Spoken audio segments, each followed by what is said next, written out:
Il se pourrait bien que votre morphologie ait un impact considérable dans le développement de certains de vos muscles. Apparemment, certaines personnes auraient génétiquement plus de facilité à développer certains muscles que d'autres. C'est certainement vrai et c'est ce que nous allons voir aujourd'hui. Alors, suivant vos objectifs esthétiques, cette vidéo risque plus ou moins de vous rendre heureux. Tout d'abord, vous n'êtes pas sans savoir que les personnes de grande taille auront plus de difficultés à paraître musclées que les personnes de petite taille. Généralement, dès qu'une personne de petite taille va prendre 1 ou 2 kilos, que ce soit du muscle ou du gras, ça va se voir. Alors que chez les grands, pas du tout. Mais attention, parce que ça ne veut pas dire pour autant que les personnes de petite taille ont plus de force. Je dis ça parce que beaucoup de personnes pensent que plus une personne est musclée, plus elle aura de force. Et c'est pour cette raison que je vous dis souvent, arrêtez de vous comparer aux autres. Ça ne sert à rien de mettre trop lourd sur un exercice de muscu, à part satisfaire votre ego. Je vois pas trop l'intérêt et je vais vous expliquer pourquoi. Premièrement, physiologiquement, le travail de la force va améliorer la qualité du message nerveux entre le cerveau et les muscles, en permettant notamment de contracter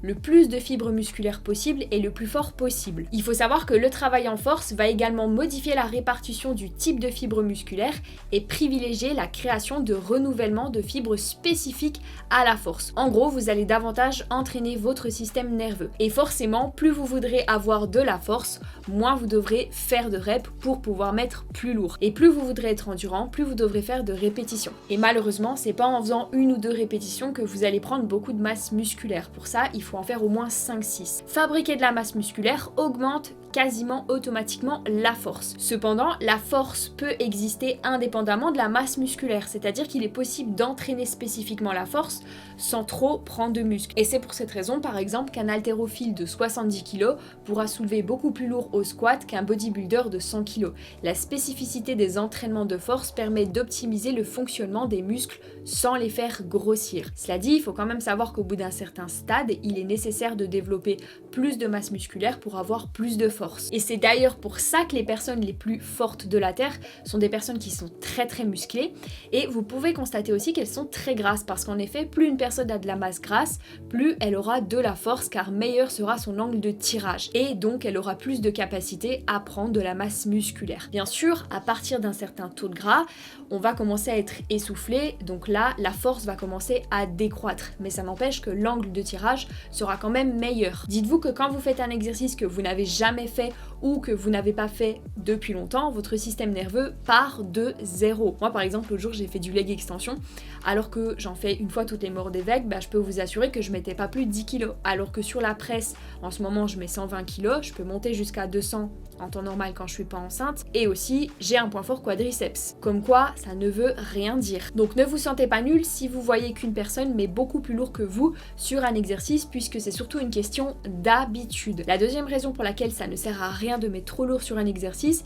est que si une fibre musculaire se contracte, elle ne le fait pas forcément au maximum de ses capacités. Je m'explique. Le niveau de contraction d'une fibre dépend du nombre d'impulsions qu'elle reçoit par seconde. Plus ce nombre sera élevé, plus la concentration sera intense. À 80 pulsions par seconde, pratiquement toutes les fibres d'un muscle sont recrutées. 100, le degré de contraction de chaque fibre est beaucoup plus élevé. 120, c'est le degré de contraction maximum volontaire que vous puissiez atteindre. Et enfin, ça va peut-être vous surprendre ce que je vais vous dire, mais vous pouvez encore aller au-delà, puisqu'il est possible d'atteindre les 150 pulsions par seconde lorsque vous avez une crampe. Donc si vous pouviez mettre l'intensité d'une crampe à l'entraînement, vous prendriez énormément de muscles, mais je crois pas que la douleur serait très supportable. Bref, tout ça pour dire que le but de l'entraînement est que vous puissiez atteindre le plus possible ces hautes fréquences de contraction qui dépendront de votre capacité à recruter vos unités motrices, c'est-à-dire votre connexion cerveau-muscle, connexion que vous allez développer avec l'expérience. Normalement, au bout d'un certain temps, vous devriez parfaitement ressentir les muscles que vous cherchez à cibler sur chacun de vos exercices. Mais attention,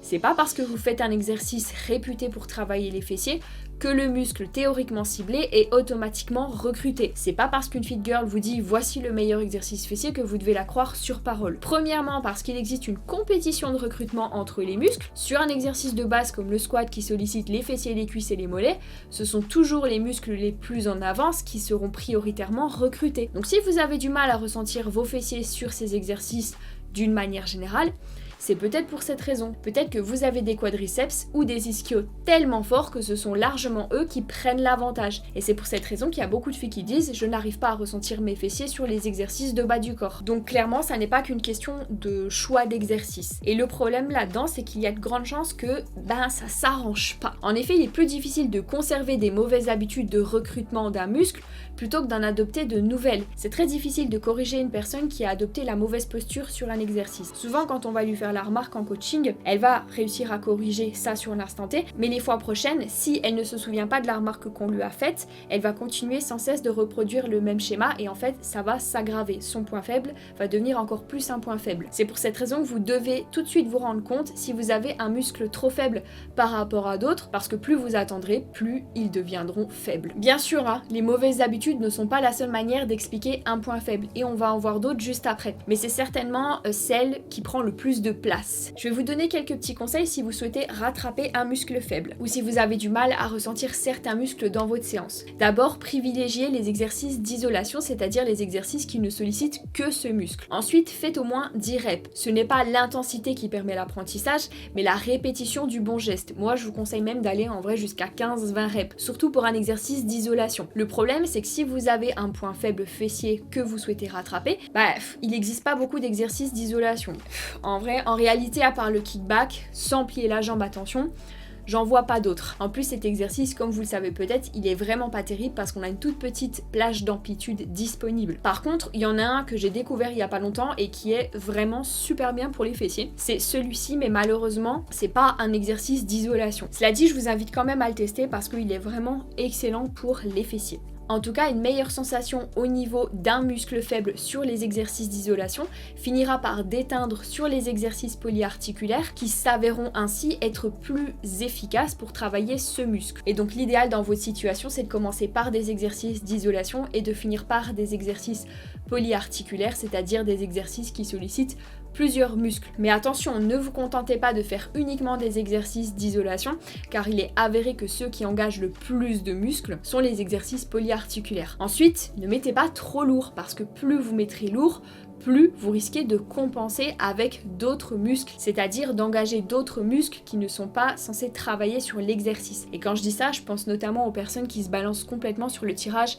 vertical, sans compter que plus vous mettez lourd, plus vous risquez de réduire l'amplitude. Alors, réduire l'amplitude n'est pas nécessairement un problème, mais réduire l'amplitude sur une partie du mouvement où il y a beaucoup de tension, c'en est un. Et c'est ce qui se passe typiquement quand on met trop lourd.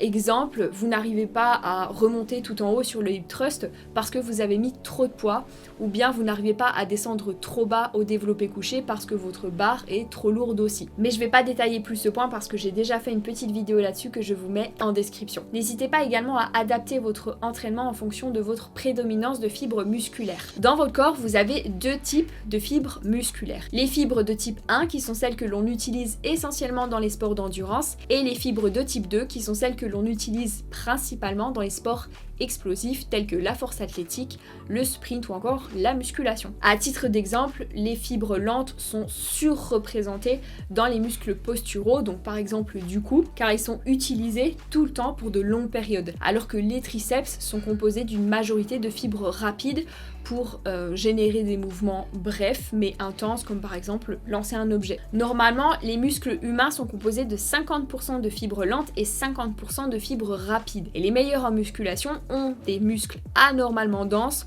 en fibres de type 2. Mais sachez que vous pouvez en partie redistribuer les cartes en augmentant vos fibres rapides, ce qui va diminuer la concentration de vos fibres lentes. Grâce à la musculation, mais aussi grâce à des entraînements explosifs, puisqu'il est avéré qu'un tempo explosif est plus intéressant pour la prise de muscle. Mais sachez quand même que si vous débutez la musculation et que vous souhaitez rattraper un point faible, il vaut mieux que vous adoptiez un tempo lent pour essayer de bien ressentir le muscle comme j'expliquais précédemment. Bon, toutefois je risque de vous décevoir, mais la répartition des fibres musculaires varie d'une personne à l'autre pour des raisons principalement génétiques. Les sports que vous avez pratiqués pendant votre enfance ont eux aussi leur importance. Et si vous avez fait du foot, du volley, du sprint ou ce genre de sport, vous aurez certainement plus de fibres de type 2 à l'heure actuelle. Il est flagrant également de constater que les muscles qui ont été le plus sollicités pendant notre jeunesse sont ceux qui se développent le plus facilement en musculation. Si par exemple vous faisiez souvent des crunchs quand vous étiez petit, il est probable que vos abdos se développent assez rapidement si vous les travaillez de nouveau. Mais si lorsque vous étiez enfant ou ado, vous avez préféré rester dans votre canapé à manger des chips,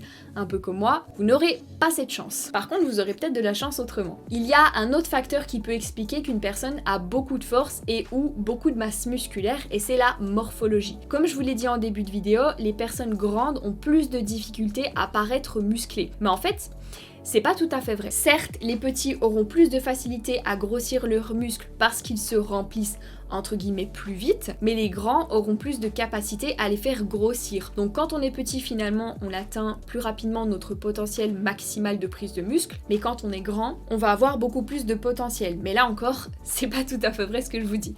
Disons que je pars du principe que plus une personne est grande, plus elle a des muscles longs, alors que c'est pas nécessairement le cas, même si c'est souvent le cas. Puisque peut-être que si vous êtes grand, c'est parce que vous avez un long tendon.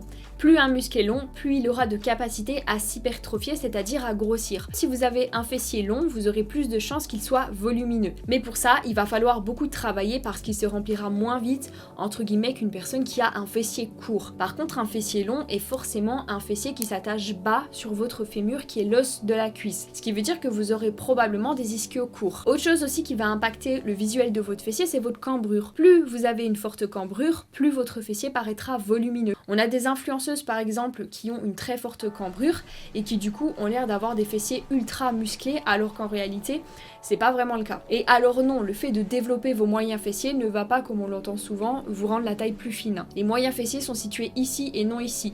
Ce qui peut vous donner à la limite cette illusion de taille plus fine, c'est le fait de développer vos quadriceps ou votre grand dorsal. Et bien entendu d'avoir un bassin plus large, mais ça pour le coup c'est purement génétique puisque vous ne pouvez pas modifier la forme de vos os. À la limite, si vous prenez un peu de gras sur les hanches, ça peut donner cette impression de taille plus fine, mais ça c'est que si vous stockez sur les hanches du coup. Par contre, le seul moyen de réellement affiner votre taille et non pas donner une illusion de taille plus fine, c'est de perdre du gras, puisque si vous perdez du gras, vous en perdrez forcément un petit peu au niveau de la taille. Sachant que votre morphologie impacte aussi la force que vous avez sur les exercices. Par exemple, il y a des morphologies idéales en soulevé de terre, c'est-à-dire des morphologies des personnes qui vont pouvoir soulever très très lourd sur le soulevé de terre. Ce sont typiquement les personnes qui ont de toutes petites jambes et qui ont des bras très longs, puisqu'en fait leur plage d'amplitude sera très petite. Pour le développé couché, ça va être les personnes qui ont des bras très courts parce que l'amplitude sera très petite. Et pour les personnes qui font du squat, la morphologie idéale, ça sera ceux qui ont des toutes petites jambes aussi parce que l'amplitude sera très courte. Comme quoi quelqu'un peut être très fort sur un exercice et pas plus musclé que ça s'il a la morphologie idéale pour cet exercice. Sans parler du fait que votre morphologie vous prédispose plus à utiliser tel ou tel muscle sur les exercices et que votre génétique nerveuse fait que vous allez naturellement plus ressentir certains muscles que d'autres. Donc encore une fois, j'insiste, ne vous comparez pas à la fit girl d'à côté en vous disant moi je suis nulle parce qu'elle met beaucoup plus lourd que moi sur un exercice, parce que ça ne veut strictement rien dire. N'hésitez pas à me dire si vous aussi vous avez des facilités sur certains exercices, si vous avez ou si vous pensez avoir la morphologie idéale pour certains exercices, et je vous dis à très vite dans la prochaine vidéo. Ciao!